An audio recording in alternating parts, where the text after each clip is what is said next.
Soy el maestro Ángel Valderas Puga de la Facultad de Ingeniería del posgrado en Didáctica de la Matemática de la Universidad Autónoma de Querétaro, y en esta ocasión voy a platicar sobre la reforma educativa y de cómo esta reforma afecta no solamente a los maestros, sino también a alumnos, a padres de familia y a la sociedad en general. Básicamente son 6 puntos. El primer punto es que el gobierno mexicano ha utilizado como pretexto los resultados de los estudiantes mexicanos en el examen PISA. Este examen estandarizado a nivel internacional mide competencias de los alumnos en matemáticas, lecturas y ciencia. Y México es uno de los países con peores resultados en este examen. Sin embargo, estos resultados se tienen que tomar con pinzas. Los padres de familia no deben estar preocupados de los resultados de estos exámenes, porque si realmente estuviéramos preocupados por los resultados de estos exámenes, no seríamos el único país preocupado. Pongamos, por ejemplo, el caso de ciencias. El promedio de los países de la OCDE en el examen de ciencias son 501 puntos. Y por debajo del promedio de la OCDE encontramos a verdaderas potencias científicas como Estados Unidos, como Francia, como Italia, como Suecia o como Israel.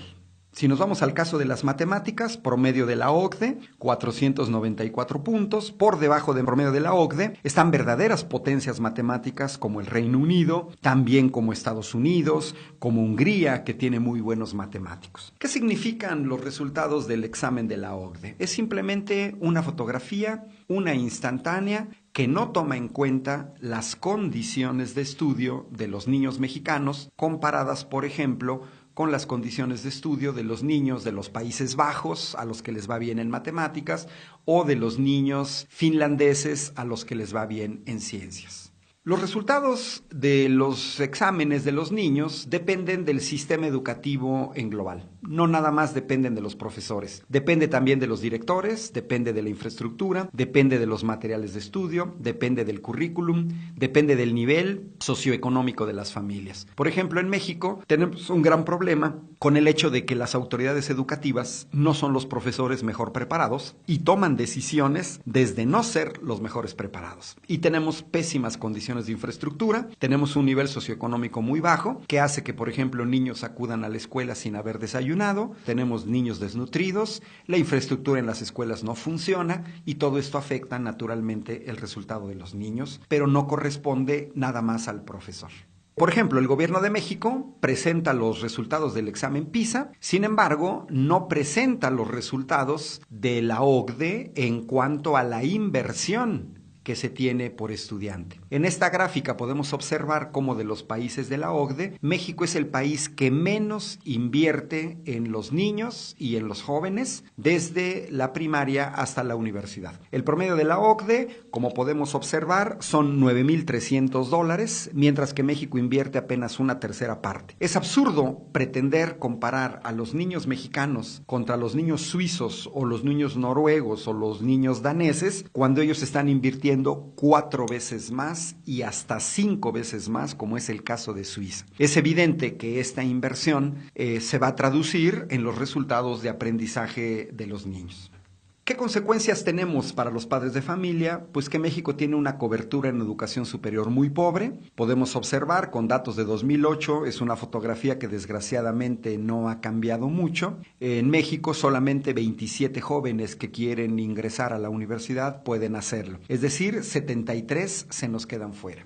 Consecuencias sociales que esto tiene, por ejemplo, comparemos en esta gráfica el número de médicos por cada 1,000 habitantes. Esto es un indicador que permite ver la expectativa de vida y también la calidad de vida de los países. Podemos observar, si redondeamos, que en México aproximadamente tenemos 2 médicos por cada 1,000 habitantes, es decir, cada médico tiene que atender a 500 habitantes, mientras que si nos vamos al caso de Uruguay, Uruguay tiene el doble de médicos que México, por lo tanto un médico uruguayo atendería a 250 habitantes, mientras que si nos vamos con países líderes como Italia, que tiene aproximadamente 5 médicos por cada 1,000 habitantes, un médico italiano atiende únicamente a 200 habitantes. ¿Esto qué quiere decir? Pues que un médico mexicano le va a destinar a sus pacientes menos de la mitad de un diagnóstico de lo que puede destinar un médico italiano. Y esto puede significar la muerte. ¿Qué camino le dejamos entonces a los jóvenes mexicanos al cerrarles las puertas de las universidades y no darles trabajo?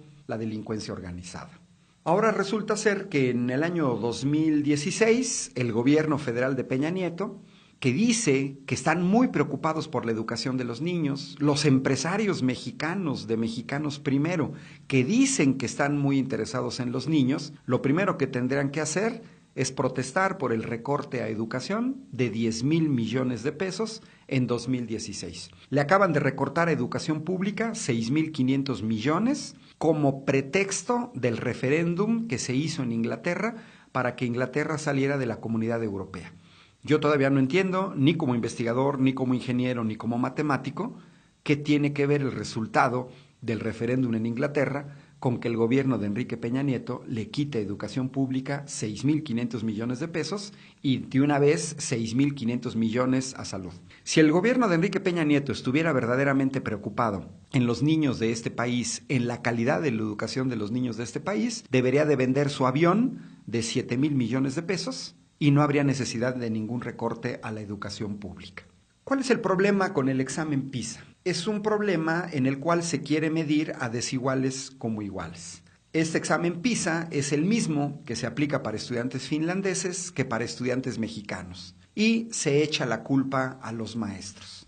Veamos una comparación. ¿Por qué los jóvenes mexicanos están en desventaja y los maestros mexicanos están en desventaja con respecto a estudiantes y maestros de otras latitudes? Bueno, los países que aman a sus niños sin demagogia, los países que aman a sus jóvenes sin demagogia, invierten en educación. ¿Cómo se traduce la inversión en educación? Bueno, pues en Europa el promedio de niños en grupo de primaria es 15 y en secundaria y en bachillerato es 13. Mientras que en México los grupos pueden ir de entre 50 a 60 estudiantes. ¿Qué hacen los países que sí están interesados en la calidad de la educación de los niños? Si tengo 45 niños a los cuales le tengo que dar educación, construyo 3 salones, contrato 3 maestros, formo 3 grupos de 15 niños y les doy calidad en la educación. ¿Qué hace en cambio el gobierno de México? Un solo salón, un solo maestro y meto a los 45 niños juntos. Todos los que nos dedicamos a la didáctica sabemos perfectamente que el aprovechamiento es mayor con grupos pequeños, no se necesita ser experto en didáctica, es simplemente una cuestión de lógica y de sentido común. Si yo tengo un grupo de 15 estudiantes y tengo un grupo de 45 estudiantes, quiere decir que el grupo pequeño de 15 estudiantes tiene 3 veces más de posibilidad de poder preguntar, de poder intervenir.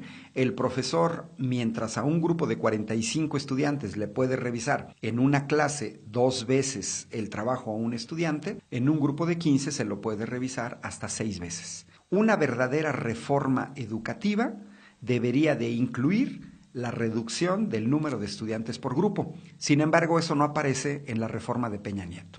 Segunda desventaja de los maestros mexicanos. Los países que aman a sus niños sin demagogia, los países que están interesados en la calidad de la educación de sus niños, tienen a maestros que atienden a 3 o 4 horas frente a grupo al día. Aquí tenemos una tabla que nos muestra varios países, Alemania, Francia, Reino Unido, Finlandia, etcétera, y que nos muestran las horas frente a grupo de los profesores desde preescolar hasta nivel de bachillerato. Mientras, ¿qué sucede en México? En México tenemos profesores que pueden atender hasta 21 grupos al día, caso extremo de un profesor que tengo en Sinaloa, pero también en Querétaro tenemos profesores que atienden hasta 16 grupos al día. Yo, dentro de mis investigaciones en didáctica de la matemática, llegué a trabajar con profesoras de bachillerato de la ciudad de Querétaro que atienden a 8 grupos al día. Esta enorme carga de trabajo para un trabajo con una alta tasa relacional como es la educación, pues hace que los maestros en México tengan un alto desgaste, porque los maestros, hay que señalar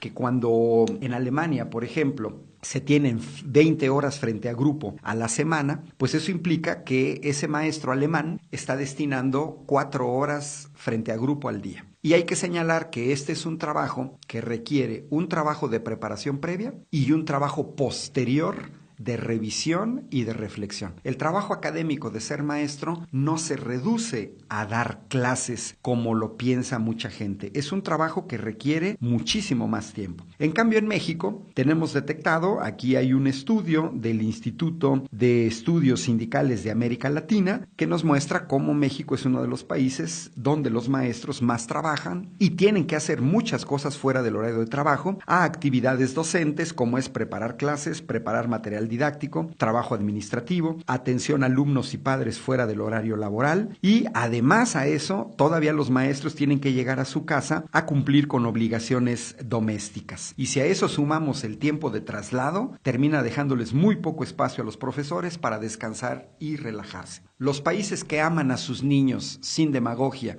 y que buscan la calidad en la educación, permiten que los maestros atiendan pocos grupos al día. La reforma educativa debería de incluir también este elemento, pero no lo incluye.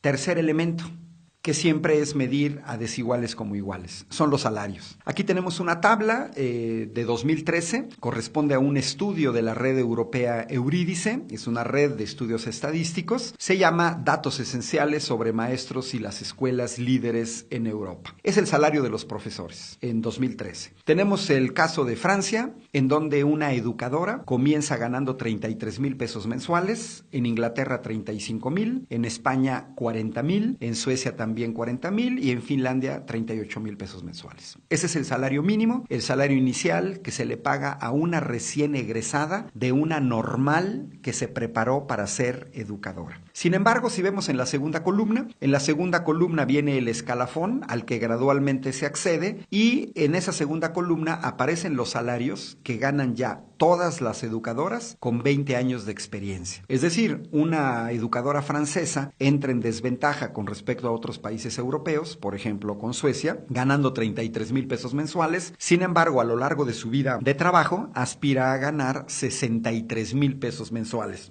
Mientras que las suecas comienzan ganando 40,000 pesos mensuales, pero aspiran a ganar 52,000 pesos mensuales. Los países que aman a sus niños le pagan bien a sus profesores. Si vemos ahora los sueldos de la primaria, en la primaria se paga todavía más. Podemos ver que el rango de los salarios para profesores de primaria va desde los 56,000 pesos en España hasta los 76,000 pesos en Alemania. Si nos vamos ahora a los profesores de secundaria, podemos observar cómo vamos desde los 58,000 pesos en Suecia, siempre redondeando, hasta los 84,000 pesos en Alemania. Y si nos vamos ahora a los profesores de bachillerato, podemos observar que ahí el salario va desde los 60,000 pesos en Inglaterra hasta los 95,000 pesos en Alemania. Una verdadera reforma educativa debería de incluir un aumento de salario de los profesores. Y esto no existe en la reforma educativa de Peña Nieto. Cuarto elemento de desventaja de los maestros mexicanos: los países que aman a sus niños, los países que sí piensan en la educación y en una educación de calidad de los niños, les dan buena infraestructura a las escuelas. Podemos ver imágenes de las instalaciones de una escuela primaria estándar en Finlandia, de un pueblito pequeñito, lo que sería una escuela rural, y podemos ver a una maestra con sus 15 niños en el aula, podemos ver la sala de usos múltiples y el comedor para que los niños no lleguen desnutridos a las clases, podemos ver cómo son las bibliotecas de estas primarias y podemos ver los laboratorios de alta tecnología a los que tienen acceso los niños de la primaria para que vean cómo se trabajan áreas de suma actualidad como son la nanotecnología, la robótica, la inteligencia artificial, la mecatrónica. Ahora veamos en comparación en esta imagen lo que son la infraestructura en las escuelas en México, que es verdaderamente vergonzosa. Yo ni siquiera le llamaría escuela a eso. Podemos ver que es un simple tejabán con el profesor improvisando un pizarrón, una pseudoescuela con techos de lámina. Podemos ver escuelas que tienen piso de tierra, una escuela con niñas desnutridas que tienen que atender a la escuela para aprender matemáticas, ciencia, lenguaje, comunicación. Una verdadera reforma educativa debería de plantear la mejora de la infraestructura en las escuelas en México. Sin embargo, estas fotografías que acabamos de ver, desgraciadamente, no son la excepción, sino son la norma. La misma Secretaría de Educación Pública encargó al INEGI un censo sobre 270,000 escuelas en México y podemos observar que tenemos 2,200 escuelas hechas de materiales ligeros y precarios, que es un eufemismo para decir escuelas que no tienen muros, que no tienen techos adecuados. 14,000 escuelas sin pizarrón, 18,000 escuelas sin energía eléctrica, 20,000 escuelas sin baño, 36,000 escuelas sin agua, 80,000 escuelas sin drenaje, 120,000 escuelas sin conexión a internet. Más o menos la mitad. Me decían profesores a lo largo, en una serie de conferencias que he venido dando a lo largo del país, y me decía un profesor, pues mi escuela está catalogada como que yo tengo internet.